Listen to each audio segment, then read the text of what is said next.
Hi guys, तो कैसे हो। आज हम लोग फिर से अपना फिजिक्स का एक नया टॉपिक स्टार्ट करेंगे क्लास 9th का, जो कि न्यूटन्स लॉ ऑफ मोशन में है। न्यूटन्स के जो नियम थे उनको आज हम लोग देखेंगे।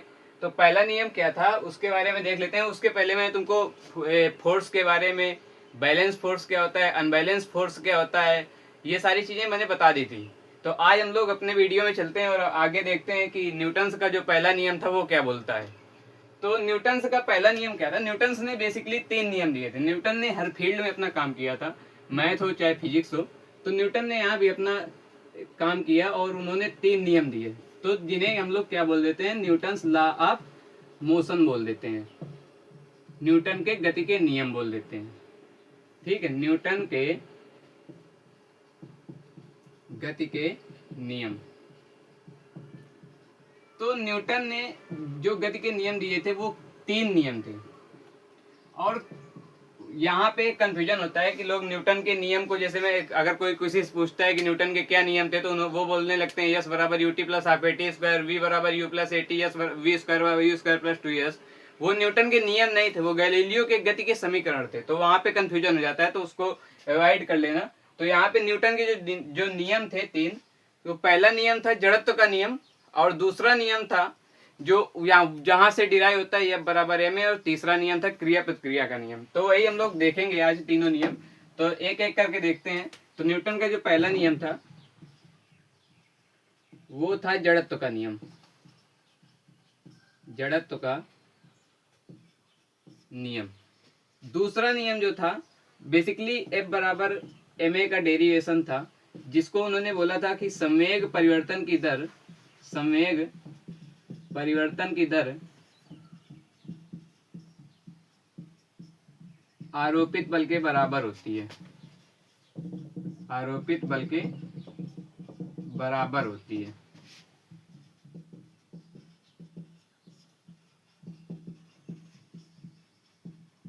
और तीसरा नियम क्या था, क्रिया प्रतिक्रिया का नियम।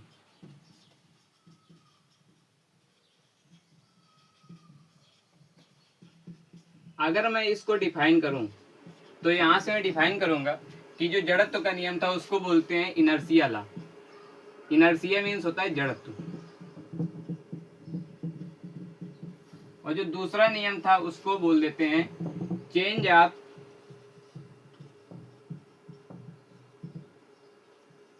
Linear momentum, change of rate of, change of sorry rate of change of linear momentum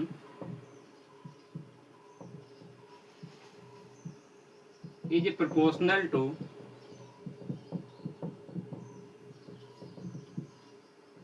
external force.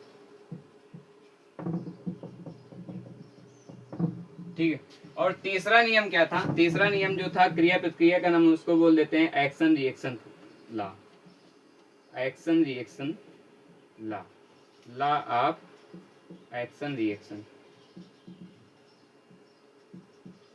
तो आज देखते हैं कितना हम लोग कवर कर लेते हैं, लेकिन अच्छे से कवर करेंगे जो कवर करेंगे। तो जो पहला नियम था जड़त्व का नियम, उस पे देखते हैं, उस पे फोकस करते हैं। तो जड़त्व का नियम क्या था, बेसिकली जड़त्व का नियम दिया क्या था कि हर नेचर की जो ऑब्जेक्ट होती है उसके अंदर एक प्रॉपर्टी होती है जिसको नाम दिया जाता है जड़त्व। जड़त्व की प्रॉपर्टी, इनर्शिया की प्रॉपर्टी। अब ये इनर्शिया की प्रॉपर्टी होती क्या है, तो इनर्शिया की जो प्रॉपर्टी थी वही को डिफाइन करने के लिए उन्होंने क्या बोला कि जड़त्व का नियम दे दिया। मतलब जो इनर्शिया की प्रॉपर्टी को डिफाइन किया वही उनका पहला नियम बन गया। तो अब इनर्शिया की प्रॉपर्टी क्या होती है, कि बेसिकली जो इनर्शिया की प्रॉपर्टी अब होती है, अब उस पर चलते हैं कि क्या होती है इनर्शिया की प्रॉपर्टी, और उसको जड़त्व का जो नियम था, जो न्यूटन का पहला नियम था, वो क्या होता है। तो इसके बाद मैं ये दोनों नियम क्लीन कर देता हूँ। तो जो जड़त्व का नियम था, न्यूटन ने कहा कि अगर कोई ऑब्जेक्ट रेस्ट पे है तो वो रेस्ट पे ही रहना चाहेगी। अगर कोई ऑब्जेक्ट रेस्ट पे है तो वो रेस्ट पे ही रहना चाहेगी। अगर कोई ऑब्जेक्ट मोशन पे है तो वो मोशन पे ही रहना चाहेगी, जब तक कि उस पर कोई बाहरी एक्सटर्नल फोर्स अप्लाइड ना कर जाए, काम ना कर जाए। जैसे सपोज करो, मैं एक एग्जांपल के रूप में, जैसे मैंने क्या किया कि अभी मैंने इस मार्कर को ऐसे रख दिया, तो ये रेस्ट पे है, तो ये रेस्ट पे ही रहना चाहेगा। अगर मैं यहाँ से सपोज करो ये हाथ को हटा देता हूँ तो ये नीचे गिरा, क्यों गिरा? क्योंकि इस पे ग्रेविटी का एक फोर्स काम किया, ठीक है। अगर मैं इस मार्कर को ऐसे ही छोड़ दूंगा तो ये तो ऐसे ही रेस्ट पे रहना चाहिए। जैसे सपोज करो घर में कुछ भी ऑब्जेक्ट देखो, बक्सा है या कुछ भी देख लो, डेली लाइफ का कोई भी ऑब्जेक्ट उठा के देख लो, तो उसमें क्या होता है कि तुम जब देखोगे तो वो ऑब्जेक्ट हमेशा रेस्ट पे ही होगा। अगर तुम उस पर कुछ पीछे से धक्का देते हो या कुछ और किसी प्रकार का और बल लगाते हो तो मोशन में आता है। अगर ऐसे ही कोई ऑब्जेक्ट मोशन में होता है तो उस पर जब तुम कोई बाहरी बल लगाते हो तो वो रेस्ट पे आता है। जैसे क्रिकेट में जब मैच खेल रहे होते हो तो जब बैट्समैन क्या करता है कि गेंद को मारता है, तो जब फील्डर के पास गेंद जाती है तो फील्डर अपना हाथ लगाता है, तो जब हाथ लगाता है तो गेंद की मोशन को वो रोक रहा होता है।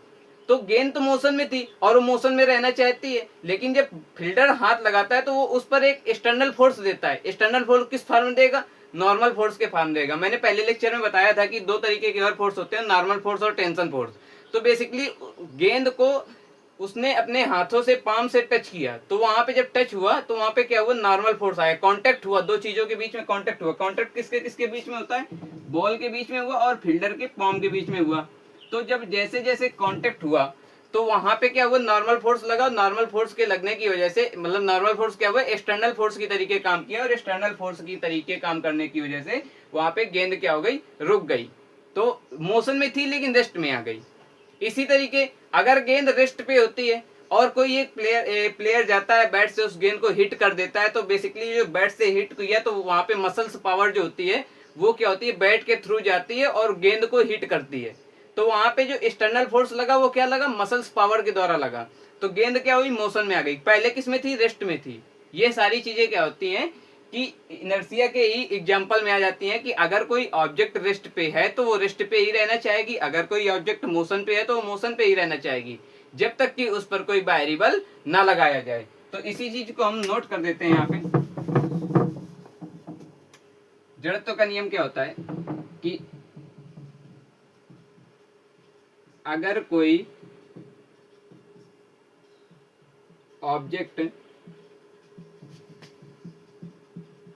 रेस्ट में है तो वो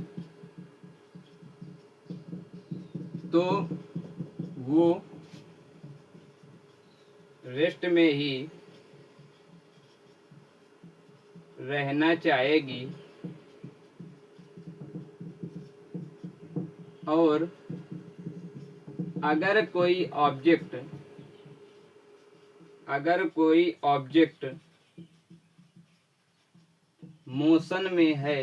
अगर कोई ऑब्जेक्ट मोशन में है तो वो मोशन में ही रहना चाहेगी, मोशन में ही रहना चाहेगी,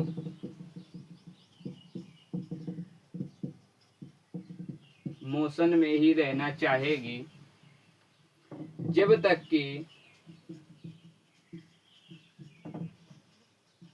उस पर कोई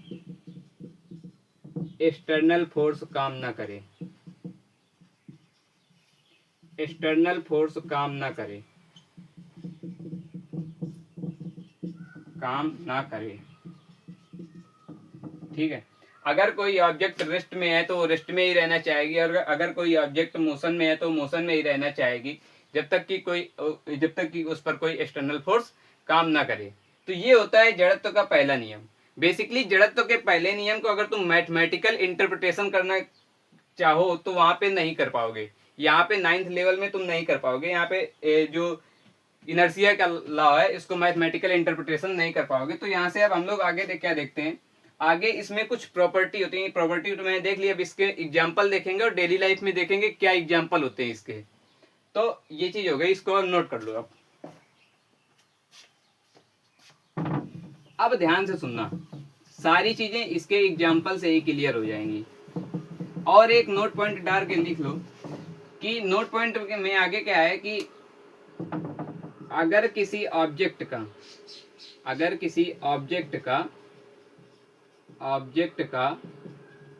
मास ज्यादा है, द्रव्यमान ज्यादा है, तो उस पे इनर्शिया ज्यादा लगेगा। इनर्सिया ज्यादा लगेगा। ये जो एरो का साइन है वो क्या बताता है कि इनर्सिया ज्यादा लगेगा, ठीक है। अगर ऑब्जेक्ट का मास कम है तो इनर्सिया कम लगेगा। अब इसका मतलब क्या होता है, इनर्सिया कम लगेगा। जैसे सपोज करो कि अगर बाय द वे कि एक कोई एक मोटा आदमी है और एक कोई एक पतला आदमी है, तो मोटे आदमी का मास ज्यादा है तो उसको अगर कोई एक्टिविटी करनी होगी, बाय द वे जैसे मान लो उसको चलना है, वो बैठा हुआ है उसको चलना है, ऐसे ही एग्जाम्पल के रूप में उसको चलना है, तो यहाँ पे पीछे से तुम एक धक्का दोगे ना तो तुमको ज्यादा धक्का देना पड़ेगा, मतलब ज्यादा फोर्स लगाना पड़ेगा। अगर ज्यादा फोर्स लगाना पड़ेगा तो मतलब कि वो अपनी पोजीशन का ज्यादा रजिस्ट कर रहा है। इनर्सिया को इस प्रकार से भी डिफाइन किया जाता है कि इनर्सिया एक ऐसी प्रॉपर्टी होती है जो अपनी करंट पोजीशन में ही रहना चाहती है और उसको जो पोजीशन देना चाहता है, जैसे सपोज करो रेस्ट में है, कोई उसको मोशन में लाना चाहता है, तो वो जब मोशन में लाना चाहता है तो वो उस चीज का रजिस्ट करता है, वो उस चीज में जाना नहीं चाहता है, तो वो उस चीज का विरोध करता है। ये समझ लो, अगर कोई ऑब्जेक्ट मोशन में है तो वो मोशन में ही रहना चाहती है, वो रेस्ट पे नहीं जाना चाहती है, तो वो क्या करता है, उल्टा रजिस्ट करता है। तो ये चीजें होती हैं। तो जैसे कोई एक मोटा आदमी है और एक पतला आदमी है, तो जब तुम मोटे आदमी के ऊपर फोर्स लगाओगे, जब तुम मोटे आदमी के ऊपर फोर्स लगाओगे तो क्या होगा कि जब जैसे जैसे फोर्स लगाओगे तो वो क्या करेगा कि वो अगर रेस्ट पे है तो वो रेस्ट पे ही रहना चाहेगा, तुम उस पे और फोर्स लगाओगे और वो रेस्ट मतलब वो फिर भी नहीं जाएगा, मोशन में नहीं आएगा। लेकिन जब तुम उसमें एक लिमिट से ज्यादा फोर्स लगा दोगे तो क्या हो जाएगा, मोशन में आ जाएगा। तो डेट मीन्स मोटा आदमी है तो ज्यादा रजिस्ट किया, अगर इसी जगह पतला आदमी होता तो जितने में मोटा नहीं चला था उसमें उतने में अगर पतला आदमी होता कोई तो वो चल देता। तो ऐसी चीजें होती हैं, डेट मीन्स इसको डेली लाइफ में ऐसे समझ सकते हो। और इसके कई एग्जाम्पल होते हैं, जैसे सपोज करो कि बस में कोई एक पैसेंजर बैठा होता है, यहाँ पे ये दो अच्छे खासे एग्जाम्पल होते हैं जो हमेशा 9th क्लास की बुक में दिए होते हैं। जो पहले वाला एग्जाम्पल बताया ये तो ऐसे ही डेली के लाइफ में था तो ऐसे बोल दिया जस्ट समझाने के उससे। लेकिन ये जो दो एग्जाम्पल होते हैं कि जो बस में बैठा होता है यात्री, और इसके बाद एक एग्जाम्पल और आता है कैरम बोर्ड की गोटी वाला, तो दो एग्जाम्पल होते हैं जो अच्छे खासे एग्जाम्पल होते हैं, उसको मैं डिफाइन करूंगा। तो जैसे हम लोग देखते हैं कि बस में कोई आदमी बैठा होता है, वहां भी जड़त्व का नियम लगता है।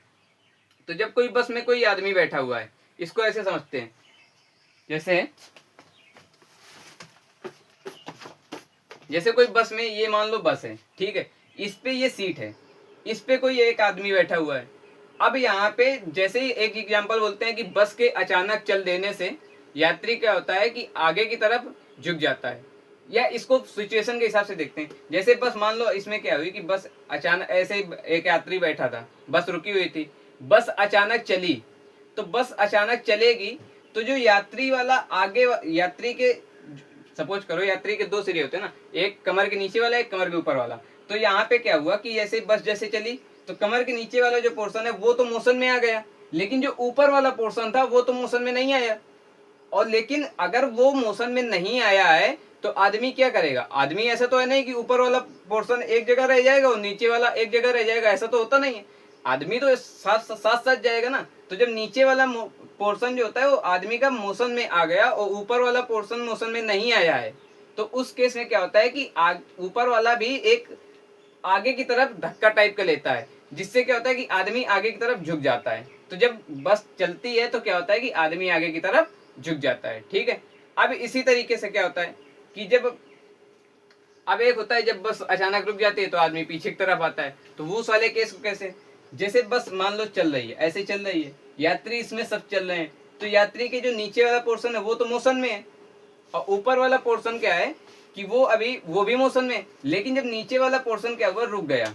जब नीचे वाला पोर्शन रुका तो जब जैसे ही नीचे वाला पोर्शन रुकेगा और ऊपर वाला पोर्शन मोशन में, तो जैसे ही नीचे वाला पोर्शन रुका तो उसमें क्या हुआ कि वो यात्री, एक मिनट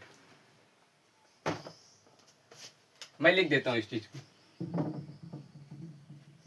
बस के अचानक चलने पर बस में बैठे यात्री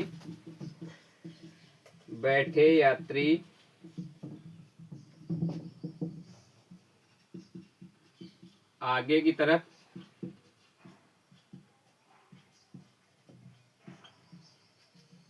झुक जाते हैं।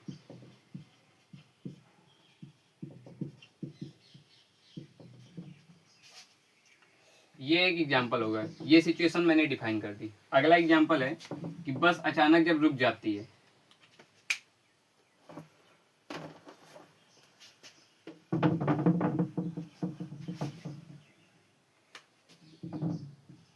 बस के अचानक रुकने पर उसमें बैठे यात्री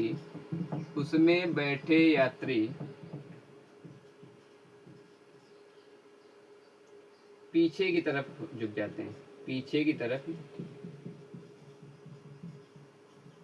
जाते हैं,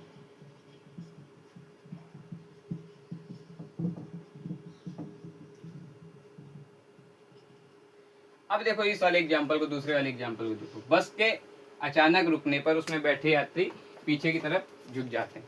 जैसे सपोज करो ये बस है, अब इसमें यात्री चल रहे थे, बस भी चल रही थी। अब जैसे ही इसमें क्या हुई कि बस रुकी, जब बस रुकेगी तो नीचे वाला, ये जो नीचे वाला पोर्शन है वो भी मोशन में आ जाएगा बस के साथ साथ, और जो ऊपर वाला पोर्शन है वो तो अभी मोशन में रहेगा, क्योंकि जड़त्व का नियम क्या बोलता है, अगर कोई ऑब्जेक्ट मोशन में है तो मोशन में ही रहना चाहेगी, अगर कोई ऑब्जेक्ट रेस्ट पे है तो रेस्ट पे ही रहना चाहेगी, जब तक कि उस पर कोई वेरिएबल काम ना करे। तो यहाँ पे क्या हुआ कि बस में अगर ये पैसेंजर, बस तो रुक गई, बस के सापेक्ष में जो नीचे वाला पोर्शन था आदमी का वो तो रुक जाएगा, चूंकि बस रुकी तो वो भी रुकी, चूंकि बस के वो कांटेक्ट में है। लेकिन ऊपर वाला पोर्शन तो बस के कांटेक्ट में नहीं है, ऊपर वाला पोर्शन नीचे वाले पोर्शन के कांटेक्ट में है। तो जब नीचे वाला पोर्शन रुका है, ऊपर वाला पोर्शन मोशन में है, तो अब यहाँ पे क्या होगा, ऐसे तो ही ना होगा कि ये नीचे वाला पोर्शन उसी जगह रुका रहेगा, आगे वाला पोर्शन टूट के आगे चला जाएगा, रहेगा तो साथ ही में ना। तो वहां पे ये वाली सिचुएशन आती है कि जब बस अचानक रुकती है तो उसमें यात्री जो होते हैं वो पीछे की तरफ झुक जाते हैं, हल्का सा पीछे की तरफ झुकेंगे तभी तो वो दोनों साथ साथ होंगे ना, तो ये चीज हो जाती है। अब तीसरा एक एग्जांपल और होता है, ये वाले एग्जांपल थोड़ा अगर कंफ्यूजन में लग रहे हो तो इसको ऐसे देख लेते हैं कि जैसे सपोज करो कि यात्री से समझ लेते हैं, जैसे यात्री यहाँ पे है, बस अगर रुकेगी तो बस रुकेगी, तो जब नीचे वाला पोर्शन रुकेगा तो ऊपर वाला भी पोर्शन रुकेगा, ऊपर वाले पोर्शन को रुकने के लिए पीछे आना पड़ेगा, आगे आना पड़ेगा, वो सिचुएशन से डिफाइन कर लेते हैं। तीसरा एग्जांपल क्या होता है, बहुत डेली लाइफ का एग्जांपल होता है, घर में सबके इंजन होता है, वो वाला इंजन जिससे चारा वगैरह कतरा जाता है। तो जो इंजन होता है, तो अब उसमें होता क्या है कि ध्यान, उसमें जो फ्लाई व्हील लगा होता है, जो पहिया लगा होता है, उस पहिए का काम क्या होता है।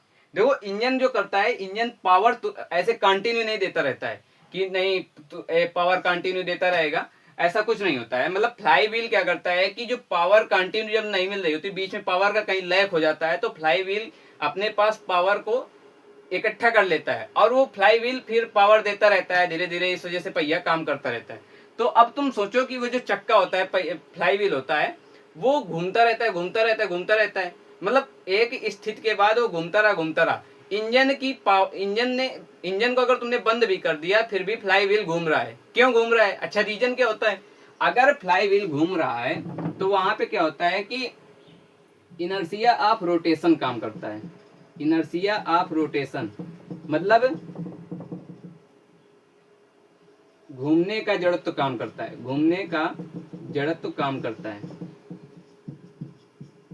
काम करता है। कैसे? अब सपोज करो इंजन ऐसे घूम रहा है, इंजन ऐसे कंटिन्यू घूमता चला जा रहा है। जैसे इंजन की पावर बंद हुई, अब फिर भी इंजन का पहिया घूमता रहता है। क्यों घूमता रहता है? क्योंकि उसने कुछ पावर कंज्यूम कर ली है और वो उसकी एक टेंडेंसी है कि अगर वो घूम रहा है तो घूमना ही चाहेगा, अगर वो मोशन में ही तो मोशन में ही रहना चाहेगा। यही तो जड़त्व का नियम था कि जड़त्व का नियम क्या बोलता था कि अगर कोई ऑब्जेक्ट मोशन में है तो मोशन में ही रहना चाहेगी, अगर कोई ऑब्जेक्ट रेस्ट में है तो रेस्ट में ही रहना चाहेगी। तो यहाँ पे पहिया किस में था? मोशन में था। तो मोशन में होने की वजह से जब उसकी पावर ऑफ कर दी गई फिर भी वो मोशन में है। रीजन यहाँ पे जड़त्व का नियम आ जाता है। जड़त्व का कौन सा नियम आता है? घूमने का जड़त्व काम करता है। ठीक है, अब अगर तुमको इसमें लगेगा कि बाद में पहिया कैसे रुक गया, अगर पहिया घूम रहा था तो कंटिन्यू उसको घूमना चाहिए, लेकिन वो बाद में क्यों रुक गया? तो वहां पे बाद में रुकने के लिए कौन काम करता है? आके जो एयर का फ्रिक्शन होता है। कौन सा? एयर का फ्रिक्शन। अगर ऐसे ही देखोगे तो जैसे बॉल को जब तुम फील्ड में मारते हो तो क्या होती है कि धीरे धीरे करके रुक जाती है। अब अगर वो मोशन में है तो उसको मोशन में रहना चाहिए, लेकिन वो रुकी क्यों?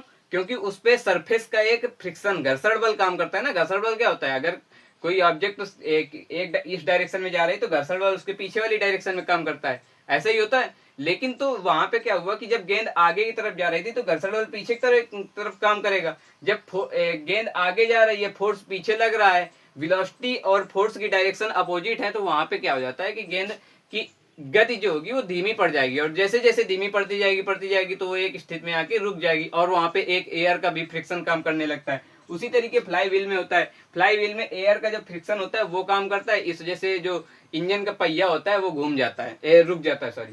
तो ये चीजें हो गई। तीसरा एक एग्जाम्पल और होता है, जैसे जब तुम किसी पेड़ में, जैसे सपोज करो आम का पेड़ है, आम के पेड़ में आम लगे हुए हैं।